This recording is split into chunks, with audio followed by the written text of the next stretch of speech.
ओडिशा रे आमर एठी समस्त प्रकार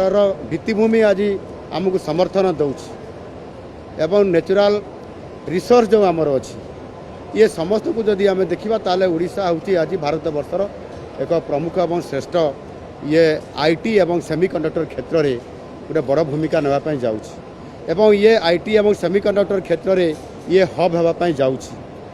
यही ग्लास सबस्ट्रेट पैकेजिंग प्रोडक्ट यह हूँ देश में प्रथम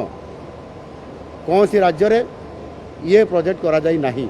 और से सुजोग आज आमको प्राप्त होती एणु निश्चित भाव में आगामी दिन में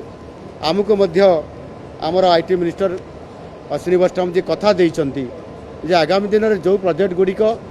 करा एवं जो प्रोजेक्ट गुड़िक आमे भी चाहूँ से गुड़िक निश्चित भाव में ओडिशा को ताकू प्राधान्य देवा एवं एक सेमीकंडक्टर हब होगापी जाऊँगी एवं अर्थनैतिक दृष्टिकोण ओडिशा निश्चित भाव में समृद्ध हो पारिबो।